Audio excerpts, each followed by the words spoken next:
Creating great products isn't just about product managers and their day-to-day interactions with developers. It's about how an organization supports products as a whole, the systems, the processes, and cultures in place that help companies deliver value to their customers. With the help of some boundary-pushing guests and inspiration from your most pressing product questions, we'll dive into this system from every angle and help you think like a great product leader. This is the Product Thinking Podcast. Here's your host, Melissa Perri. Hello, and welcome to another episode of the Product Thinking Podcast. Today, we're joined by Quincy Hunte, the Global Transformation Product Leader at Amazon Web Services. Quincy's journey in product management has seen him navigate diverse roles from spearheading product strategies at IG to mentoring up-and-coming leaders at Startup Discovery School. His current role at AWS places him at the helm of helping organizations migrate to SaaS models and adopt better product management practices. Outside AWS, he shared his expertise as a product coach at Hunted Digital and provided oversight at TDS, which is Tenancy Deposit Scheme. Quincy's experience stretching across various sectors and companies promises to bring valuable insights to our discussion. But before we get into our discussion with Quincy, first, it's time to answer your questions from Dear Melissa. All right, this week's question. Dear Melissa, back in episode 123 at moment 1238, you mentioned the value of putting a PM software to sit on top of Jira. We recently purchased a PM tool and are piloting the implementation with one of our products. One of the issues we're struggling with is deciding the level that the PM software should end and Jira should begin. For example, it makes sense engineers need the autonomy to create their own subtasks, bugs, in Jira. But on the other hand, components at a high level are best mapped in our new product management software. What questions should we be asking to navigate the gray in between? Are we viewing this the wrong way? All right, so if you want to think about where Jira ends and where the product management software begins, the idea here is to roll up things into different strategic components. So for example, the tasks that you have in Jira are probably breaking down work towards a feature or an initiative that you're building. So there needs to be, I call this in my product strategy frameworks, options. So you can think of options like an epic, right? The epic should really describe what you're actually trying to release to customers, like a chunk of valuable software that's going to be delivered. That doesn't mean that you might not be releasing a few things before that or testing it, but like this is the thing that's going out to customers that's going to be valuable, that's going to have meaningful outcomes associated with it. And then many of these options roll up to make an initiative, which is something that's a little longer term, probably takes maybe like a quarter or 6 months to actually get out there. Those roll up to the strategic intents. So when you're looking for a product management tool on top of Jira, you don't care about the subtasks. You don't care about all the individual tasks that the developers are actually working on. The idea for this tool is to roll it up into something where we can look at it and say, what value is being delivered to customers in what form? Like what feature are we releasing? What improvement are we releasing? What's that actually going to do from an outcome perspective? Then how does that roll up into the next level and then into the company strategy? So that's what a good product management software tool is for. So you should really keep like bugs and subtasks and every little nitty gritty thing to like do the work out of the product management software. And the way that I think you should think about it is that the way that you use this product management software is to keep track of the big pushes so that you can communicate roadmaps and you can communicate valuable things for customers to the rest of the organization and within your product teams. So think of it as like, if I were to go to sales and talk about this thing that's happening in the next month, do they care, right? They probably do not care about a developer building their API integration themselves to get into a platform. Like that's what they have to do. It's not anything that we're going to care about from a sales marketing perspective or from a product perspective, because that by itself doesn't deliver value. So you want to think about it rolling up. So I think if you're having trouble here as well, go back and revisit your product strategy cadences and your canvas. So I have a product strategy canvas that's online at melissaperri.com, but think about your different layers. What are you responsible for as a product manager? What's your leader responsible for a product manager? What's the right way to communicate that? What types of things should be on the roadmap? A roadmap should not be just a bunch of tasks that developers are working on. It should be meaningful value that's being released to customers and how we're going to get there. So what's going to be coming out today versus tomorrow versus the next time, or how we're thinking about organizing those things towards the value. That's what we're looking for. So we want to make sure that those are the things that get communicated into our roadmap. One other thing I should add that I just thought of off the top of my head was that if you are doing some foundational work on the product, let's say like you have to do something about something that's going to be like released internally, let's say that is a prerequisite for being able to release that value, you're going to want to think about who you're communicating that to, right? Sales probably doesn't care about that. So I would leave that off of roadmaps that could communicate to sales, but internally, if they're setting dependencies or things that we care about from a team level perspective, you may want to communicate that onto your roadmap. So you might want to say, these are foundational work that won't produce customer value, but are things that we're going to have to do to get ready to produce the customer value. So when I'm looking at your PM tool, I'd probably want to see many different views of the roadmap. And I'd want to think about what's important and who am I communicating with. Internally, what do the other product managers care about? What do my leaders care about? What do other teams care about? And then make sure that you have that level of communication set up in your PM tool. So those are the types of things that you want that to communicate instead of Jira. Like you don't need all the nitty gritty on there. You want to roll it up. How do I roll it up into something that's meaningful? So hopefully that helps. All right, now we're going to head over to talk to Quincy. Did you know I have a course for product managers that you could take? It's called Product Institute. Over the past 7 years, I've been working with individuals, teams, and companies to upskill their product chops through my fully online school. We have an ever-growing list of courses to help you work through your current product dilemma. Visit productinstitute.com and learn to think like a great product manager.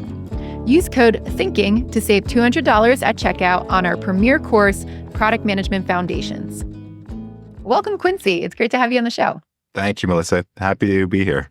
So you have a really interesting role. You are part of the global transformation team at Amazon AWS. So that's Amazon Web Services for people who don't know what that is.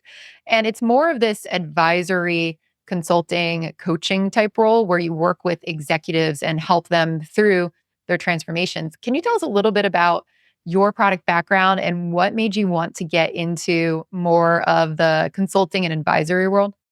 Yeah, so it's a good question. I've had a lot of experience working across a number of organizations throughout my 20 years of product management experience. And one of the things that I really enjoyed is just having the ability to work across different industries, working across different customers who have different problems, and being able to really dig deep and find out what's motivating some of the changes that they want to see across their organization and how they want to better serve customers. And, when I came across this opportunity at Amazon, it really piqued my interest because it really allowed me to have the ability to speak to customers across a broad range of different domains, different industries, and really understand what are the differences between how these customers go through a transformation process for products. And just as importantly, like what are the patterns? So what are the same kind of challenges they face? What's the same kind of value that they want to deliver to their customers? Or what is the same type of issues that they see internally in terms of their operations that they are trying to overcome? So, I took the leap of coming on board to Amazon, and I currently work within what's called the innovation and transformation function. And that's a function that essentially, if I boil it in a nutshell, is to help customers build better products on AWS.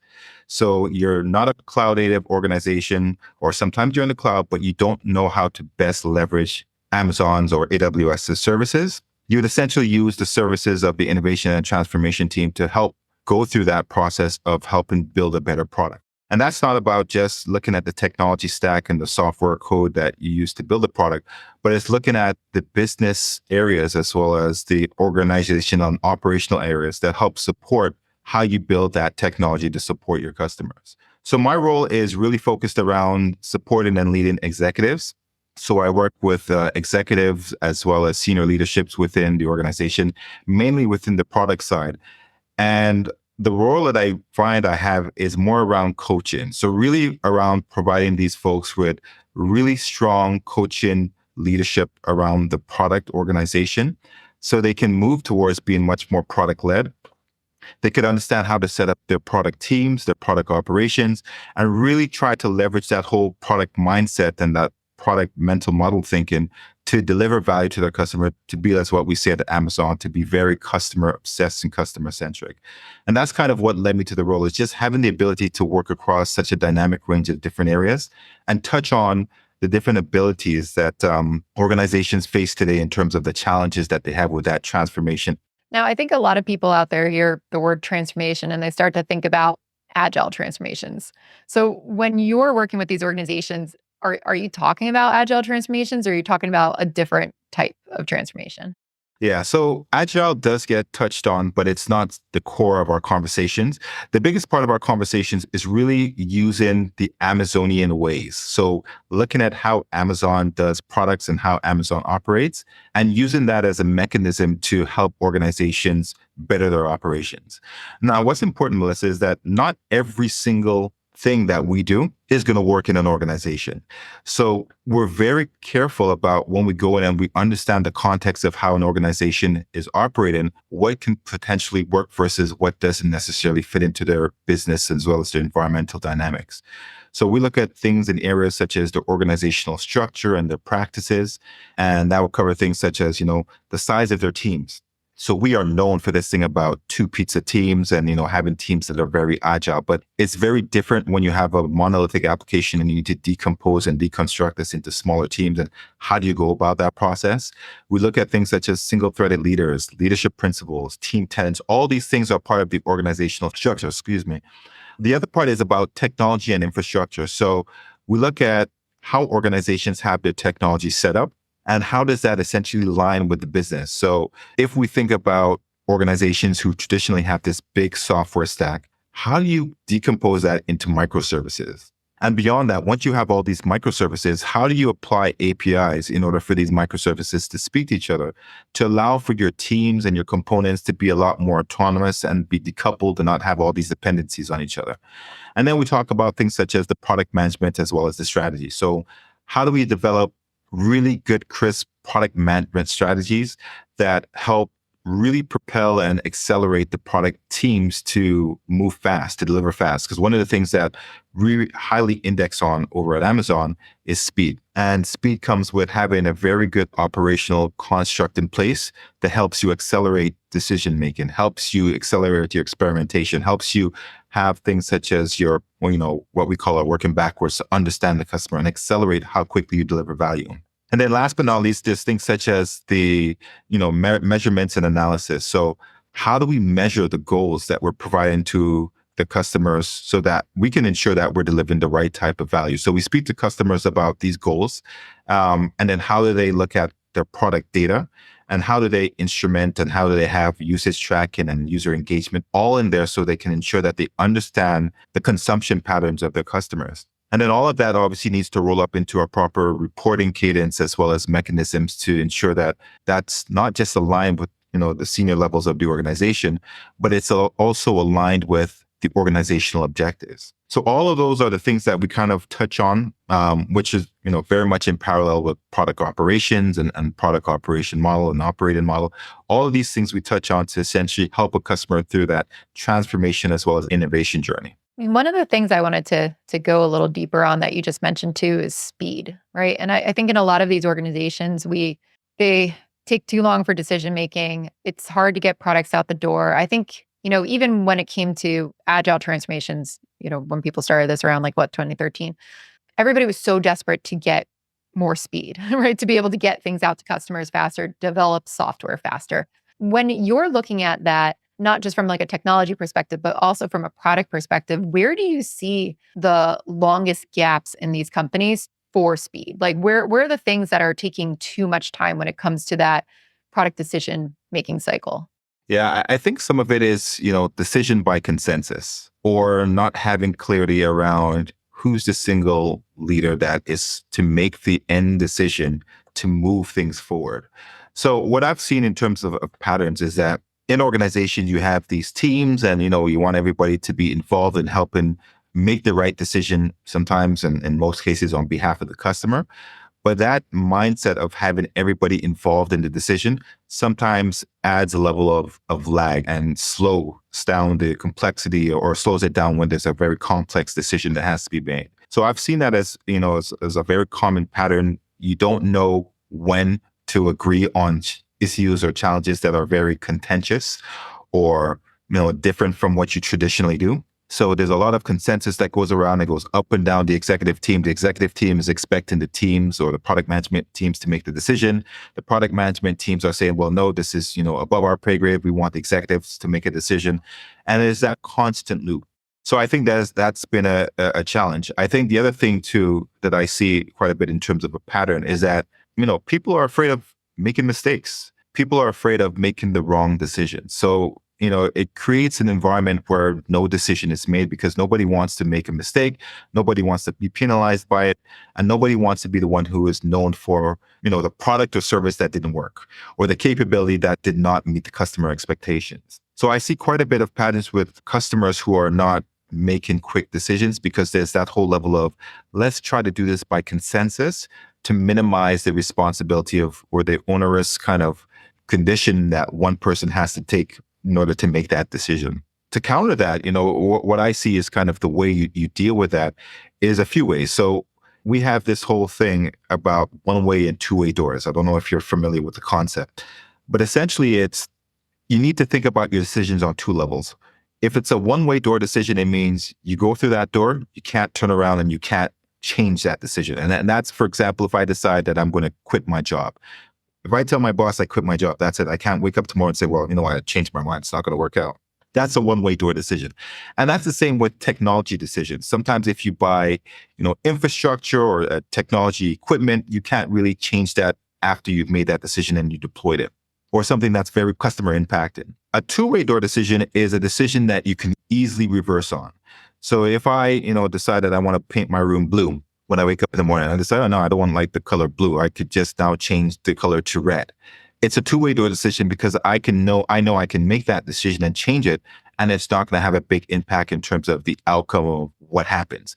And two-way door decisions are similar to, if I want to change, the buy button on one of my pages from left to right.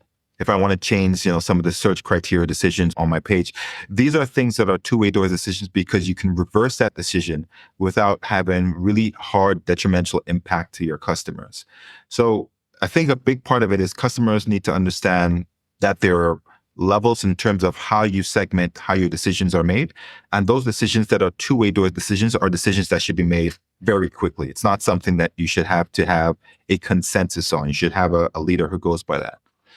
The other thing that really helps is to have what we call a single-threaded leader. And that is someone who essentially is a single person who is responsible, not necessarily for making the decision, but for moving things forward. So they would be responsible for gathering the feedback of the teams, understanding the various perspectives, being the voice of the customer, and using all the inputs and insights and information data to make a data-centric decision or a data-informed decision about the direction they go, and that stops it. And then the last thing I would say, it's also a matter of mindset within the organization, culture. You have to also be able to embed a culture where it's okay to make a mistake. It's okay to have an experiment that doesn't go the way you expected. It is okay for your hypothesis to be not confirmed in the way you thought it was going to be confirmed. And all these things lead up to helping accelerate decision-making because it takes away from the fear of someone feeling that they've made a bad decision in terms of doing something that could be detrimental to a customer or to the business. So one of the first ones that you were talking about too is it's this whole, concept of these leaders basically asking the product teams to make the decision, right? And the product team's coming back and be like, no, you make a decision, this up and down. And I've seen that kind of issue as well out there. For some reason, I feel like executives think that empowered product teams mean that they're going to make all the strategy decisions about what to build, right? And they're not giving them enough guidance on, hey, here's where we're going, right? And this is the path, this is a vision, right? Here's where we're going. This is how I think about prioritizing our top goals. And without that, I know product managers and product teams, they just get paralyzed, right? I think everybody in an organization gets paralyzed. So there's always this tension about how much direction do we give down? And then what should we expect coming back up? How do you guys teach that, like in the Amazon way? Yeah, so I think it's a symbiotic relationship, right, between the two. The expectation is that one party is not going to have all the answers, right? It needs to be coming from both ends. So the product teams needs to help inform senior leadership based on data, based on insights based on anecdotes in in the absence of data that really helps provide context and provides and paints a picture or paints a story of what is the customer challenge we're trying to solve. And beyond that, why do we think we should make a certain decision or go a certain direction in order to solve that, right? When the executive team or the senior leadership has that information, it's important for them to overlay that on top of what is the organizational strategy. And my personal belief is I don't think that senior leadership or the executive levels should be involved in making the tactical decisions that the product teams are empowered to make. So what is important is for the executive team and the senior leadership team to understand the insights and the information and the data, have that overlaid with the organizational strategy as well as the organization vision and goal, mission, et cetera, and ensure that they distill downwards to the team exactly how that needs to fit into the organizational goal. So what relates back to the organizational, goals that we want to achieve down to what your product needs to deliver in terms of value for the end customer.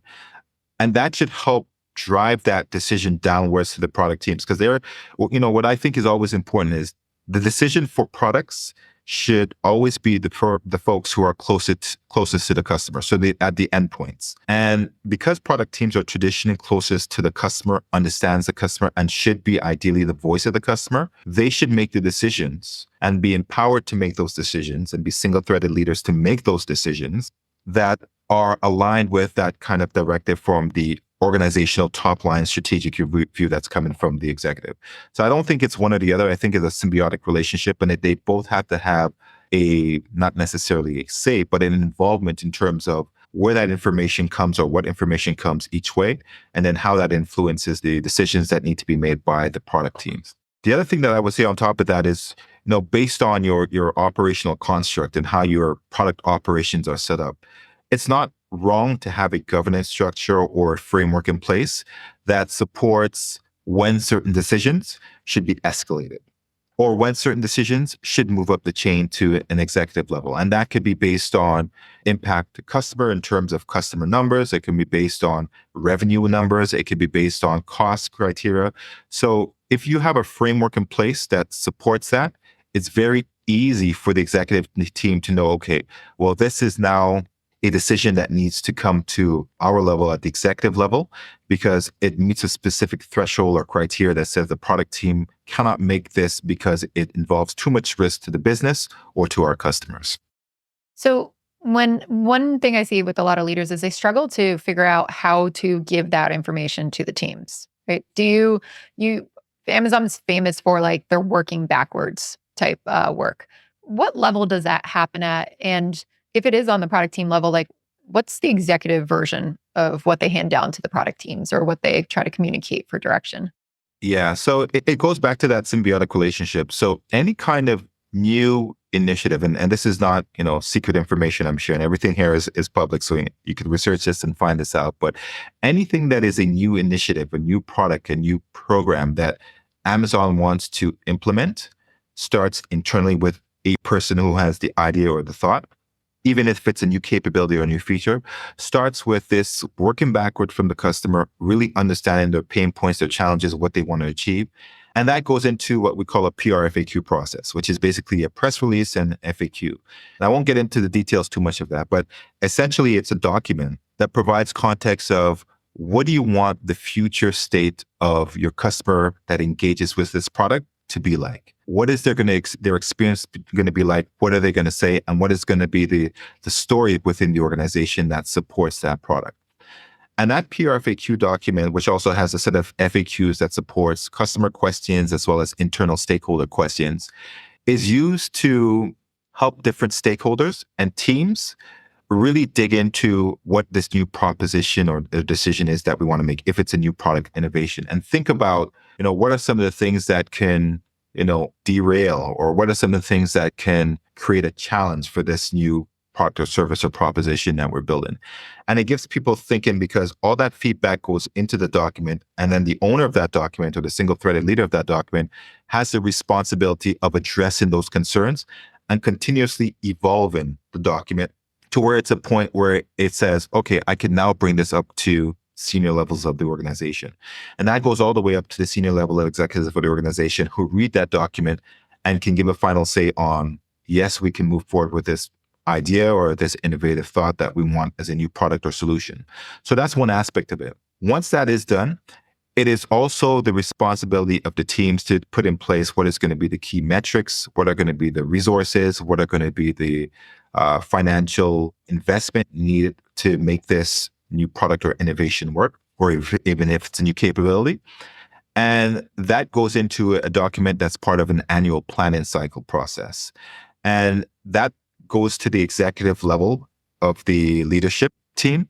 And that leadership team will then work on creating, okay, we have all the insights and data and information. Let's roll that into our overall plan of what we want for the organization to execute as we go through our year or annual planning. So it's a two-way kind of relationship between the two. We send up information, or the product team will send up information to the product team in a very specific mechanism that's called, or whatever document we used in terms of the narrative. And then the executive team would use that as part of their operational planning as well as the annual planning process. And that would include all the things such as, what it is that we want to achieve from an overall perspective for, revenue contribution, customer numbers, and how that contributes to the overall strategy. So it sounds like they're almost bringing these ideas up to be funded too, right? Is that kind of what it's like? It's like, hey, we did a bunch of research. We validated that this is a great way to go. Here's the idea. Here's some questions that people have been asking us on it. Here's what it's going to take to build it. Can we go do this new thing? Can we go do this new piece of innovation? Will you fund it? Yeah, it is part of that. It is a document, and a document is only a hypothetical piece of apparatus that you would send up, right?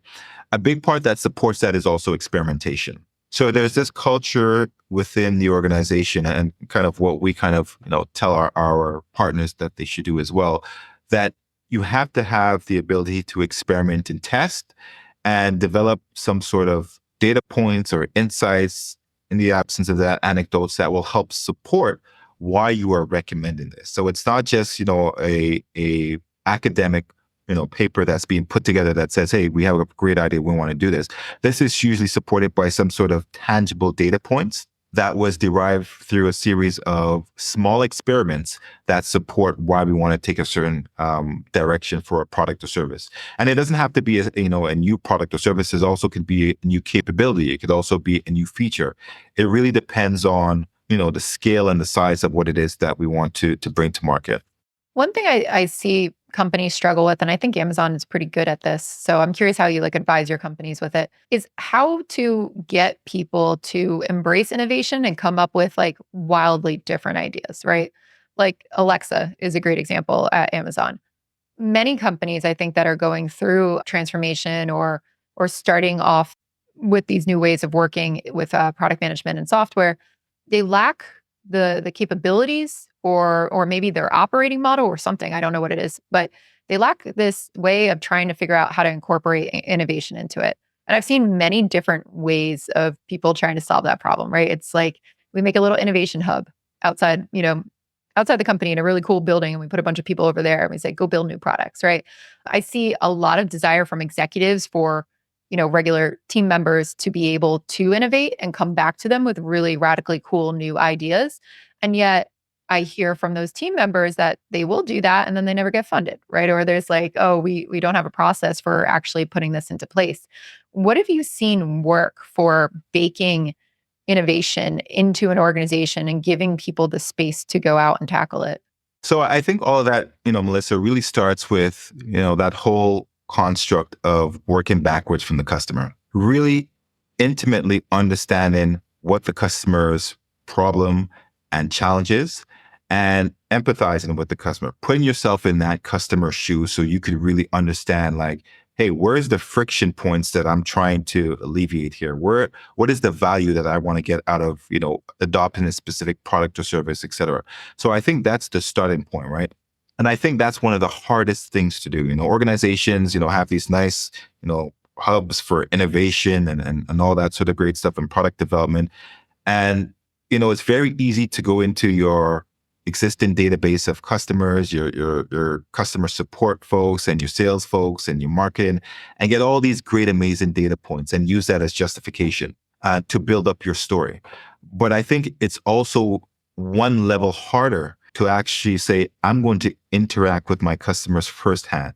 I'm going to put myself firsthand in their shoes to understand their challenges and be able to really come up with a good understanding of your customer in order to ensure that you're developing the right solution that is solving their issue. And I think, where the challenge comes in is that executive leadership sees some of these things coming through and they may not be 100% convinced that it's solving the right problem or delivering the right level of value. So to do that, you really got to start by working backwards from the customer. So that's the first part.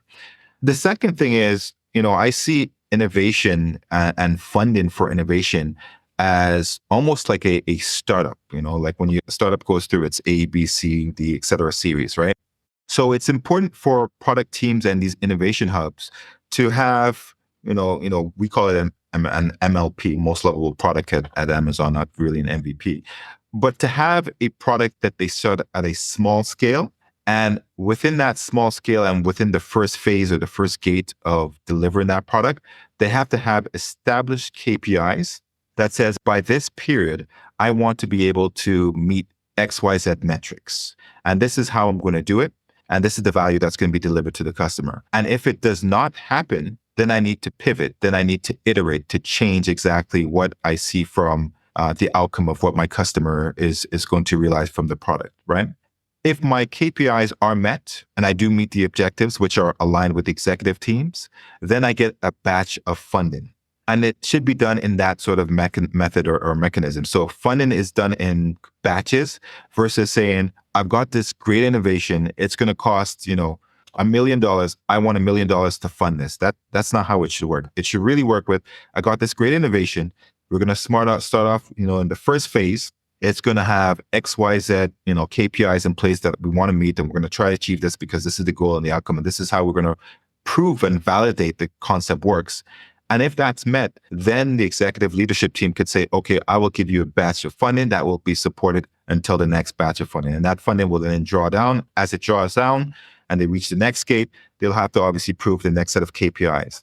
So it needs to be something that works in tandem with the executive team as well as the product teams or the innovation hub to understand what are those KPIs you want to reach. And then more importantly, what is going to be the funding batches that are going to be provided as you meet those different gates of the funding process.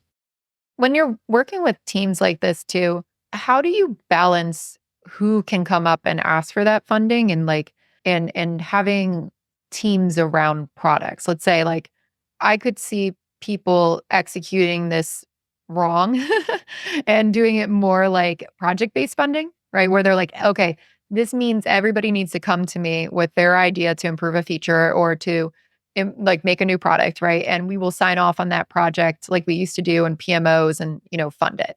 But there's got to be some kind of balance, right? With funding stable product teams, but then also allowing for radically new ideas. How do you balance that? How do you advise people on that? Yeah, I think that the important thing here is, when you look at your data and your KPIs, it needs to be outcome-based. And when I say outcome-based, I don't necessarily just mean outcome for the organization. It needs to be outcome-based for the customer. So you're not doing something that is driving a project mentality or project behavior where, okay, I need to achieve a certain set of KPIs in terms of, my fast delivery or how quickly I could get this out or how much revenue I make and then I get funding. No, it needs to be based on, I delivered a piece of customer value. We measure this by XYZ. If it's a new website, you may measure that by time to value, whatever it is that product that or service that you're creating. And those metrics that are outcome-based should be something that directly impacts the level of value that the customer is getting. And that value that the customer is getting and proving that value should be tied to your funding cycles.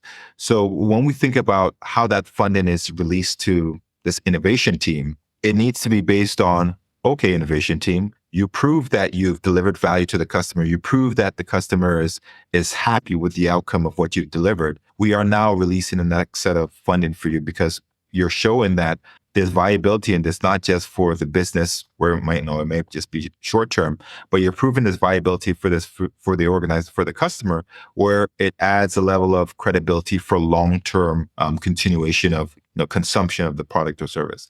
So I would say the big part of that is that it needs to be outcome based. And I think a big part of that as well is that, you have to have a mindset within the organization that when you are working on a new initiative or project, yes, it's important for the business to benefit, but it's also just as important that if you create enough value for the customer, and if you create something that's going to be sustaining in terms of delivering that value, you're going to get all the other benefits for the business that are important. Revenue generation, acquisition of customers, market share, all that sort of stuff will come along once you are satisfying the customer. So that's a mindset as well as a cultural change that needs to happen across the organization. It needs to be a focus on the customer and help pull the other KPIs that's important for the business versus I want to achieve these KPIs for the business. And that's just, me focusing on my business outcomes versus the customer. Okay. So it sounds like there's always some kind of dual-sided outcome there where it's customer outcomes and business outcomes we're looking towards,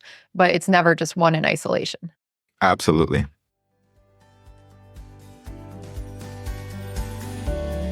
Are you eager to dive into the world of angel investing?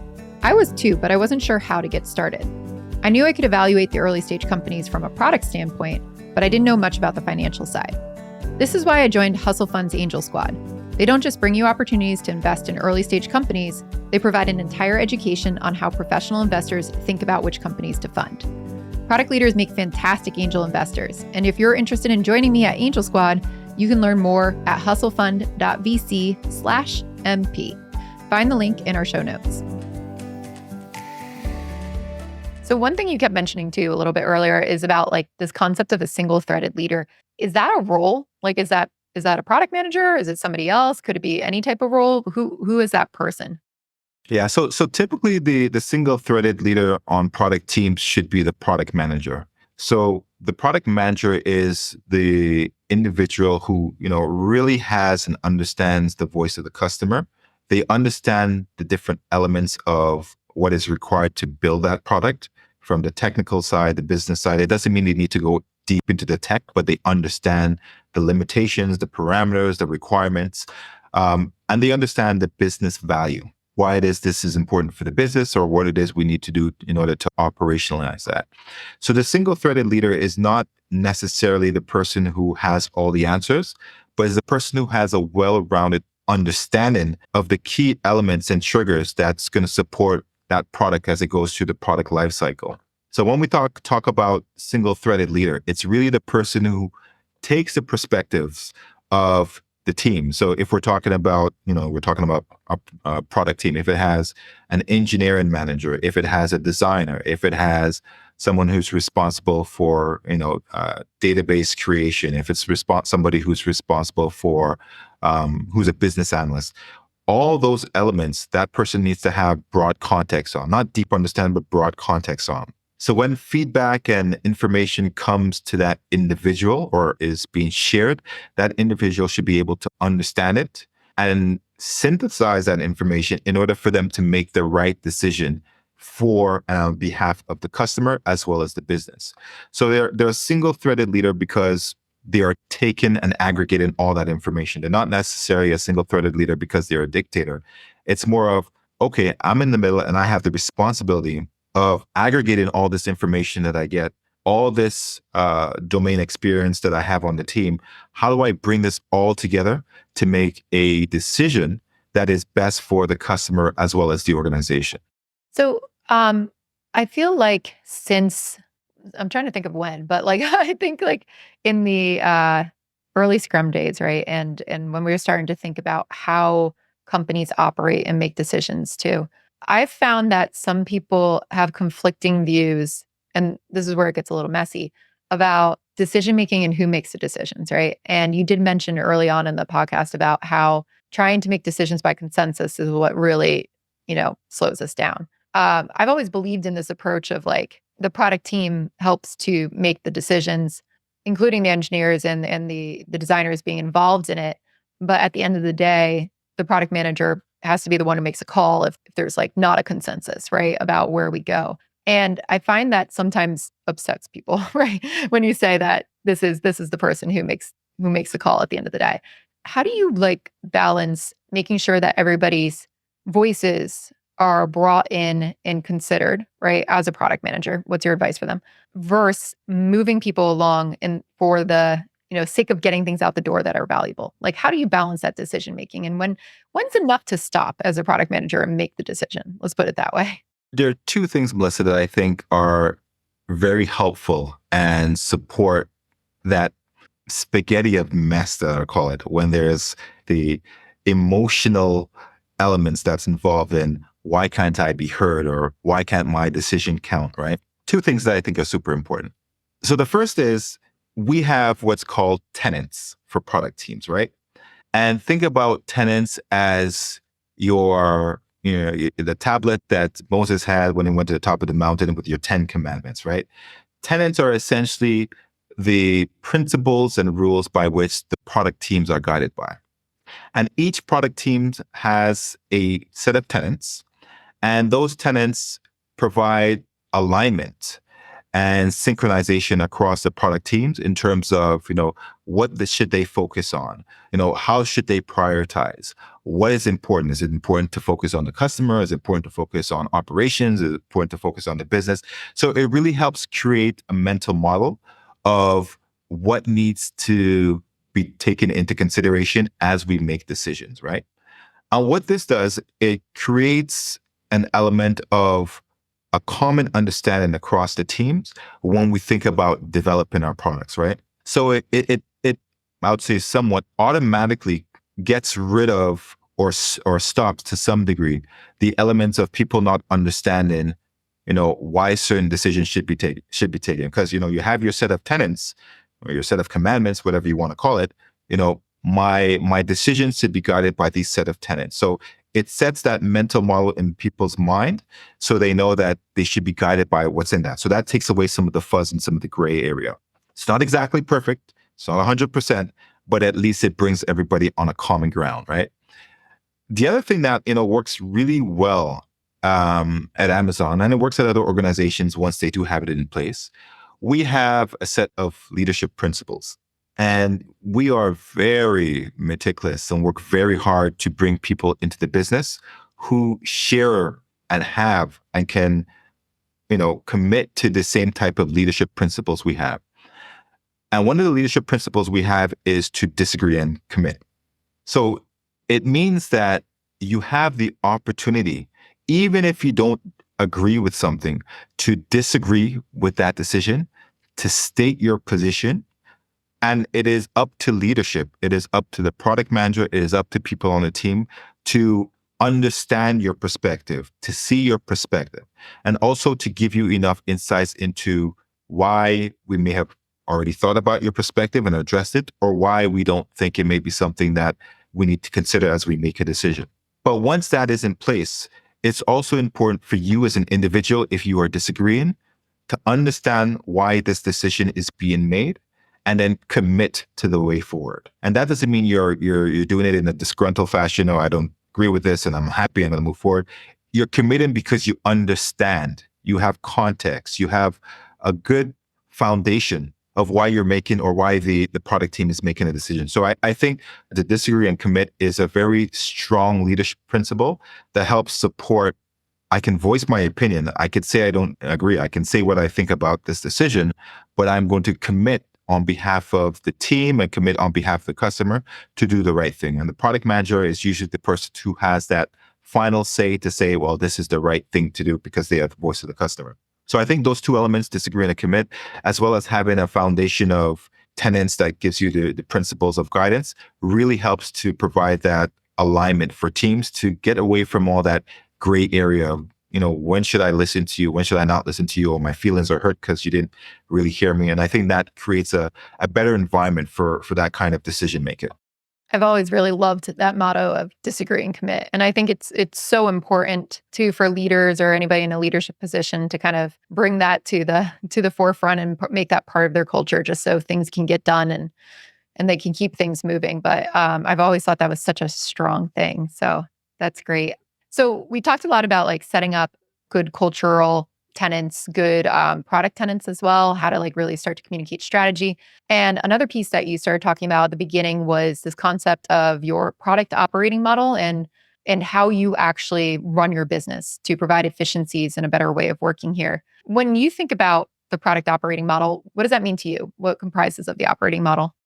Yeah, so that's a good question. So what I see essentially is the product operating model. It's basically a construct or a framework that really helps the organization to better build, operate, and govern products. I see it almost like this the strategic and operational backbone for how you lead impactful outcomes for both the business and the outcomes. If I'm going to give you a metaphor, Melissa, think about, I'm going to ask you, what's your favorite restaurant? Bronson in Sweden. All right, great. So let's say you go to that restaurant, great restaurant. Bronson represents the entire organization, or it's a company, right? You go into the restaurant, you have your menu, and the menu represents, the product offering. It's the different dishes that you have that you're going to choose from and that you're going to eat. Then you have the chefs. And the chefs are essentially like your product managers. It's essentially like your engineers and the folks who are cooking up your dishes that's on the menu. So they're the ones who provide all the great tasty food.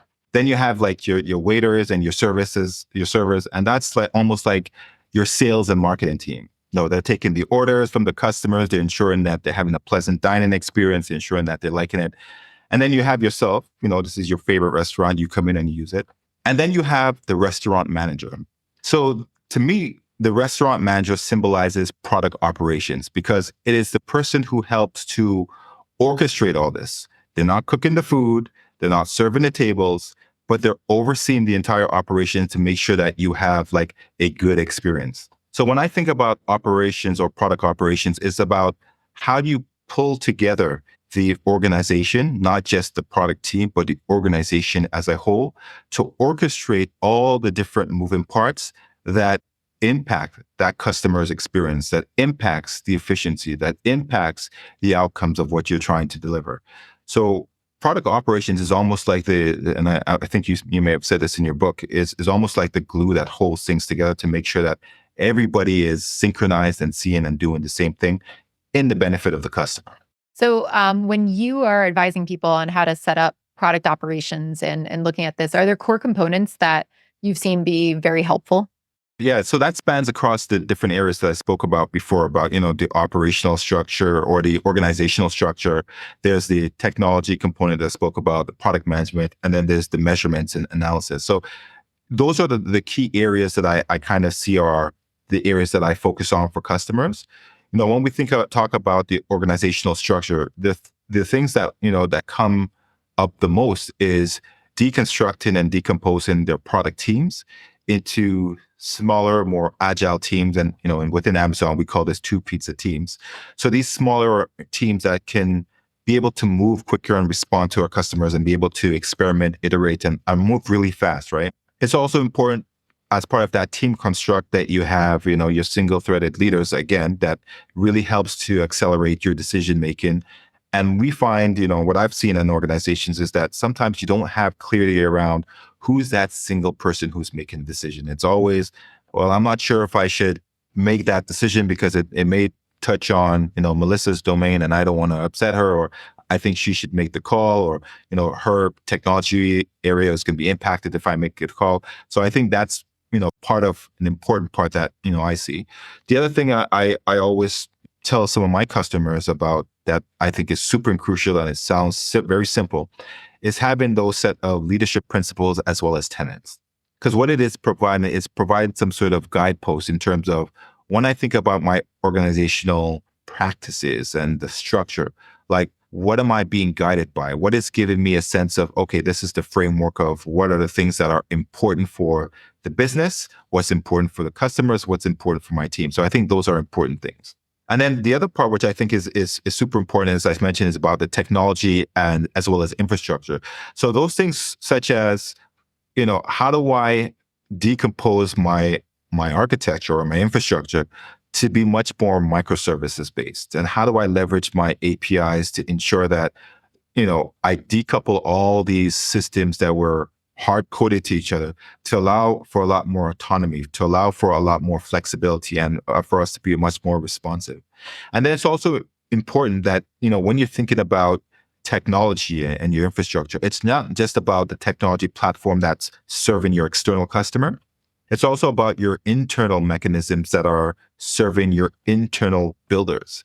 So how do we, mechanize things or tasks to automate them in a way that is taken away from the work and the capacity that, these product teams need in order to build. So really drive in automation of low value tasks to automate certain things. And then it's also important to be able to have systems in place that allows teams to self-serve. So, when you think about your APIs, is there an API library? Is there a document repository where, people can go in and find use cases around some of the experiments that you did and what were the outcomes of the experiments? And then also it's very important, which I think is key and integral to, when you think about technology and the business, is ensuring you have that alignment between the business and the technology team. I cannot state how many times I walk into organizations and there is complete disalignment. They have conversations on one side here with the business team, and then we have conversations on the technology side, and these two are not talking to each other, and they have different objectives, they have different goals, and they're just not syncing. So I think that's super important when we think about operational elements that help accelerate, the speed of how we perform and build products. And I always tell, the funny thing is, Melissa, when I go into the customers, I always say the funniest thing, the most value that we create is not necessarily all the great things we tell you in terms of how you transform. When we come in the room, that's probably the only time the technology and the business functions sit together. And that's the best value that we deliver. We're bringing these organizations together to actually speak to each other, which is an absolute insane thing. So in the absence of us being around, they're doing things in their own silos. When we come in, that's when they come in and speak to each other. And I think that's, where we create a lot of value. And then obviously there's the product management, areas that I spoke about, which talks about, our working backwards, our narratives, our way we break up products into the different product taxonomy areas so you can have a very strong product portfolio. The way we make decisions in terms of our decision mechanisms, one-way, two-way doors. And then last but not least, but I think it's also important, in order to have a clear idea of how your customers are consuming your products. So are you having very clear user engagement and usage tracking elements in place to understand your customers? Are you instrumenting your technology stack in terms of how you provide services or how your customers are using and adopting your services? And then on the other spectrum is those customers who are moving towards a SaaS model, which is a bit different flavor. They may be on the cloud, but they want to move towards the SaaS model. It's also important for them to start instrumenting their internal operations. And why I say that is because it's important for them to know exactly how their internal products are performing, not for the external customer, but internally. How long is their uptime? How long is the wait time in certain transactions? Are the APIs connecting fast enough?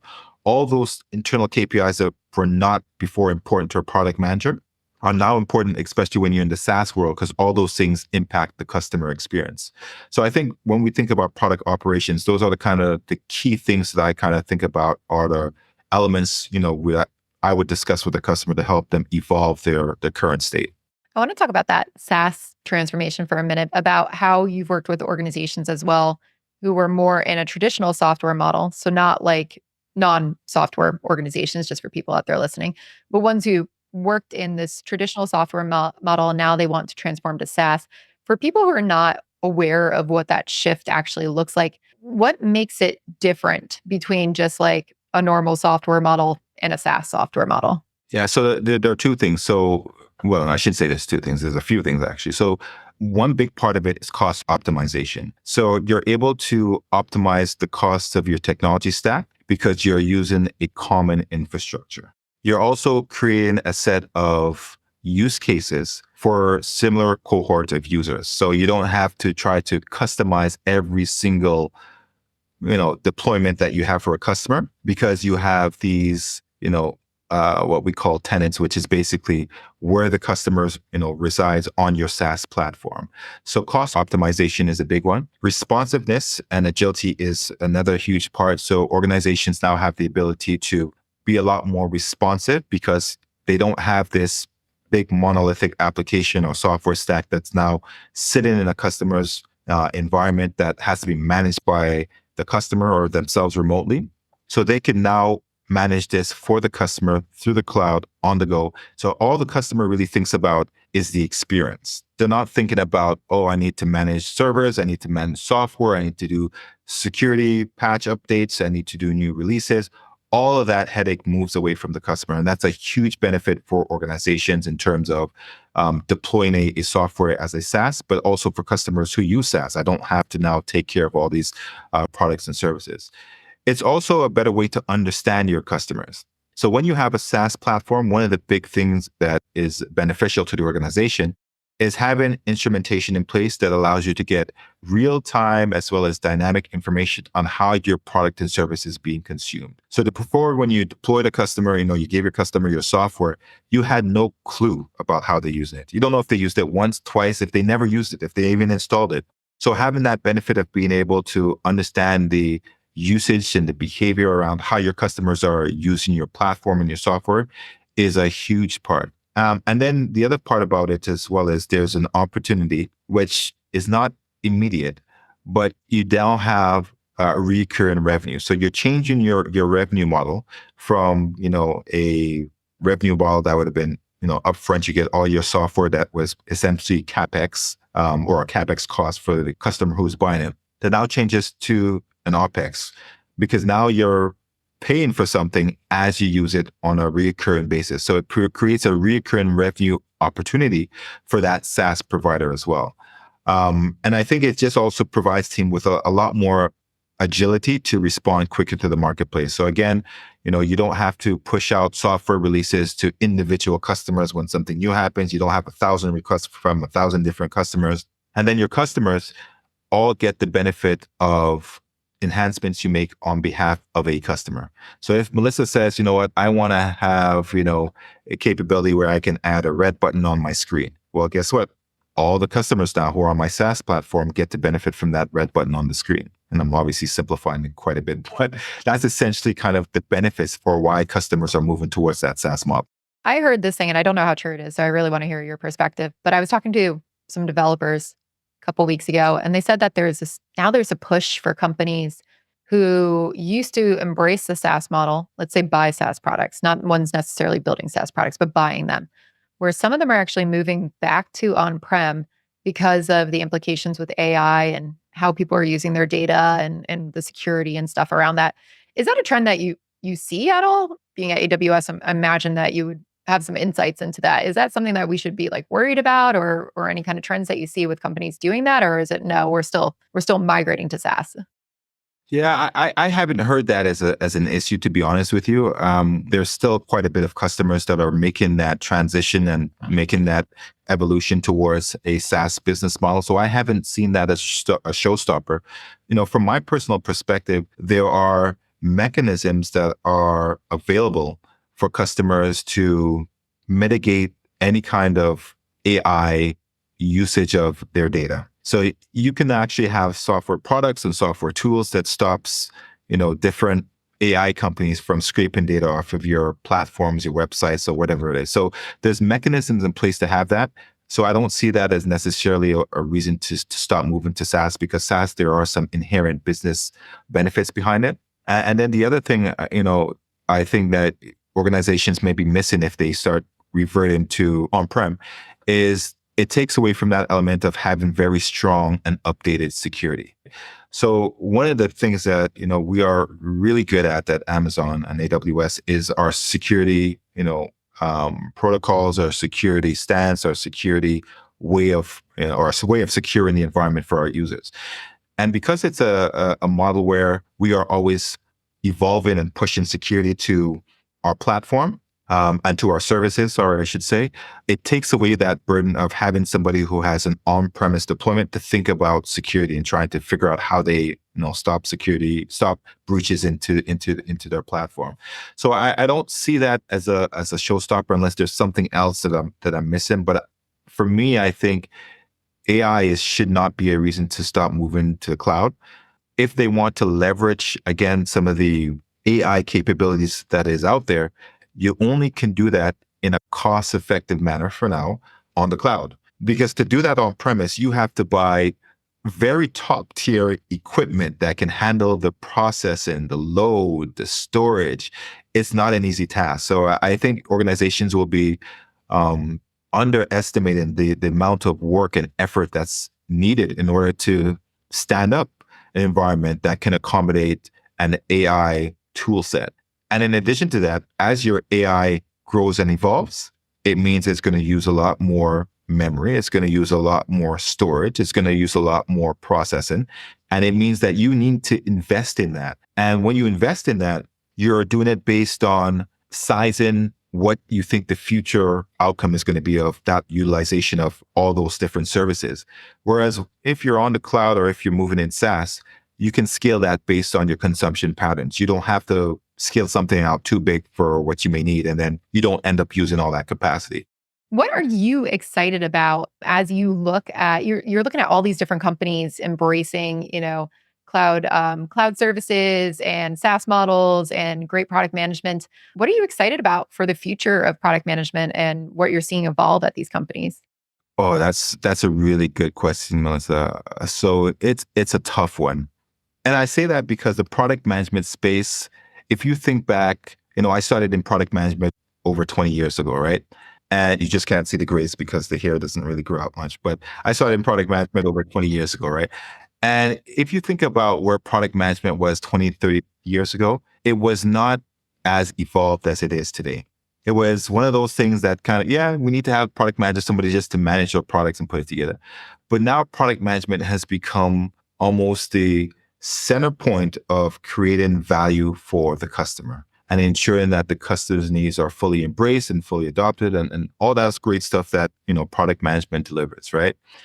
And I think with that has come a lot of noise. So you have a lot of noise of product management theories and product management practices, and people are saying a whole bunch of things that are not exactly proven. And I think the challenge comes in, how do you know what's fact versus fiction? How do you know what's an academic pronouncement versus something that's actually been tried and tested? So I think the challenge is cutting through that noise and really understanding what are the clear signals within product management today that can work for my organization. So I think a lot of that is some of the challenges. And when you think about product management, it's a mixture of science and art, right? And I like the ability to have some of the art in it. I know we are very data centric. We think about data all the time. We make all the decisions based on data. But I think the element of the artistic part of product management is slowly starting to erode as we're focusing on all this data. So I would like to see more art involved in it. And when I say art, I think about, when we think about innovation and ideas, what are things that can drive customers to adopt new ways of using a product or service. All these are kind of artsy kind of ways because you don't have any science behind it to prove it out. So I like that part of product management, and I see it starting to disappear because everything is starting to be driven so much by data.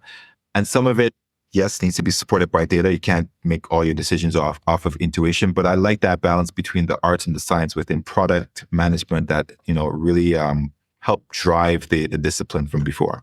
Thank you so much, Quincy, for being here. This has been awesome. I've really learned a lot from you, and it's been a wonderful dialogue. If people want to connect with you, where can they find you? Best place to find me is on LinkedIn, always on LinkedIn. So, Quincy Hunte. Ironically enough, there's no other Quincy Hunte on LinkedIn.